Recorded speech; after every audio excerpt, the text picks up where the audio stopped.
আসসালামু আলাইকুম। জীবন নিয়ে খুব বেশি শঙ্কিত, চিন্তা ভাবনা করছেন, যা প্ল্যান করেছেন, যা ভাবছেন তার কোনো কিছুই কমপ্লিট করতে পারছেন না। এমনকি যে জিনিসটি হয়ে যাবে সেই জিনিসটিও আপনার হচ্ছে না। এটা নিয়ে হাহুতাশে ভুগছেন। জীবনটাকে এইভাবে চিন্তা ভাবনা করে লাভ নেই।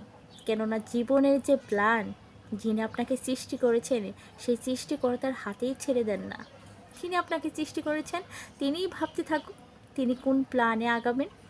আপনি আমি কোনো চিন্তা ভাবনা করে কখনো সেই প্ল্যানকে সাকসেসফুল করতে পারবো না, যদি না তার হাত থাকে। রহমতের পরশ যদি তিনি বুলিয়ে দেন তাহলে আপনি সাকসেসফুল হবেন। আর রহমতের পরশ যদি তিনি বোলাতে না চান তাহলে সাকসেসফুল হওয়ার পসিবিলিটি নেই। এই কারণে জীবনের প্ল্যান সম্পূর্ণ কিছু তারই হাতে ছেড়ে দিন। আমরা শুধুমাত্র ক্ষুদ্র মানুষ, এর বেশি কিছু না।